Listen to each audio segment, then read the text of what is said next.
Assalamualaikum warahmatullahi wabarakatuh. Kami dari kelompok 10 dengan tema Cinta Tanah Air yang berlokasi di Monumen Nasional.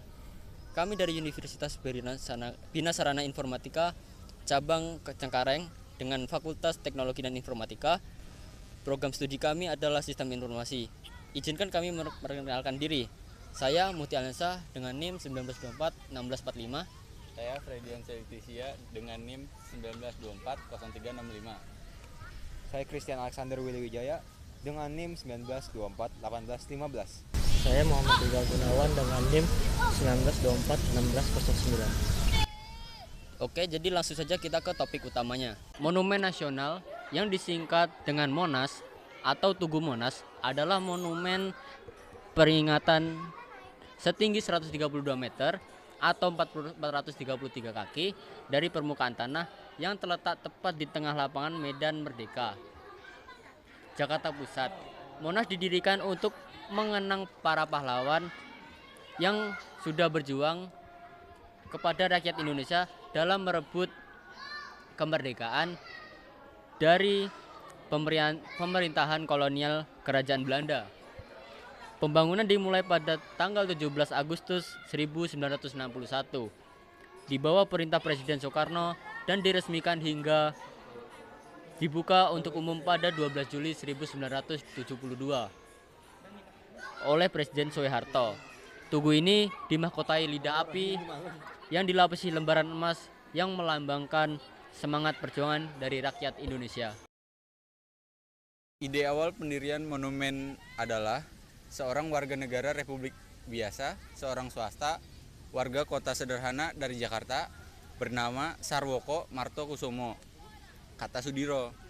Setelah pusat pemerintahan Negara Kesatuan Republik Indonesia kembali ke Jakarta yang sebelumnya berkedudukan di Yogyakarta pada tahun 1950.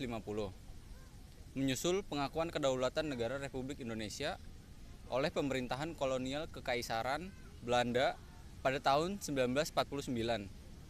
Perencanaan pembangunan sebuah monumen nasional yang setara dengan Menara Eiffel di lapangan tepat di depan Istana Merdeka. Pembangunan Tugu Monas bertujuan mengenang dan melestarikan perjuangan bangsa Indonesia pada masa revolusi kemerdekaan 1945 agar terus membangkitkan inspirasi dan semangat patriotisme generasi penerus bangsa. Ketua juri kemudian meminta Silaban untuk menunjukkan rancangannya kepada Soekarno. Akan tetapi Soekarno kurang menyukai rancangan itu dan ia menginginkan monumen itu berbentuk lingga dan yoni. Silaban kemudian diminta merancang monumen dengan tema seperti itu. Akan tetapi rancangan yang diajukan Silaban terlalu luar biasa sehingga biayanya sangat besar dan tidak mampu ditanggung oleh anggaran negara. Terlebih kondisi ekonomi saat itu sedang tidak stabil dan cukup buruk. Silaban menolak untuk merancang bangunan yang lebih kecil dan menyarankan pembangunan ditunda hingga ekonomi Indonesia membaik. Kemudian Soekarno meminta arsitek Sudarsono untuk melanjutkan rancangan itu. Sudarsono memasukkan angka 17, 8 dan 45 melambangkan 17 Agustus 1945. Memulai proklamasi kemerdekaan Indonesia ke dalam rancangan monumen itu. Tugu Monumen Nasional kemudian dibangun di areal seluas 80 hektar. Tugu ini diarsiteki oleh Frederick Silaban dan Soekarno dan mulai dibangun pada tanggal 17 Agustus 1961. Pembangunan terdiri atas 3 tahap. Tahap pertama kurun dari 1961 atau 1962 sampai 1964 atau 1965. Dimulai dengan secara resmi pembangunan pada 17 Agustus 1961 dengan Soekarno secara seremonial menancapkan pasak beton pertama. Total 284 pasak beton digunakan sebagai fondasi bangunan. Sebanyak 360 pasak bumi ditanamkan untuk fondasi Museum Sejarah Nasional. Keseluruhan pemancaran fondasi rampung pada bulan Maret 1962. Dinding museum di dasar bangunan selesai pada bulan Oktober. Pembangunan obelisk kemudian dimulai dengan akhirnya rampung pada bulan Agustus 1963. Pembangunan tahap kedua berlangsung pada kurun tahun 1966 hingga 1968. Akibat terjadinya gerakan 30 September, sehingga tahap ini sempat tertunda. Tahap akhir berlangsung pada tahun 1969 sampai 1976 dengan menambahkan diorama pada Museum Sejarah. Meskipun pembangunan telah rampung, masalah masih saja terjadi. Antara lain kebocoran air yang mengenai museum. Monumen secara resmi dibuka untuk umum dan diresmikan pada tanggal 12 Juli 1975 oleh Presiden Republik Indonesia Soeharto. Lokasi pembangunan monumen ini dikenal dengan nama Medan Merdeka.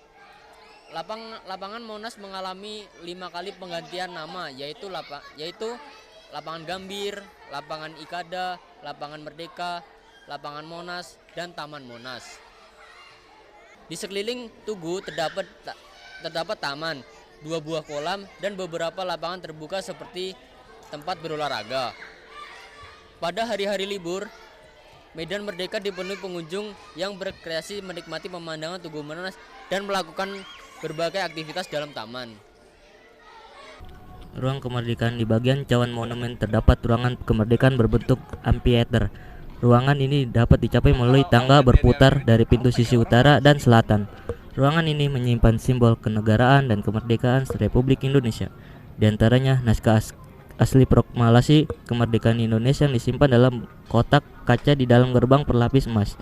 Lambang negara Indonesia, peta kepulauan negara kesatuan Republik Indonesia berlapis emas dan bendera merah putih, dan dinding yang tertulis naskah proklamasi kemerdekaan Republik Indonesia.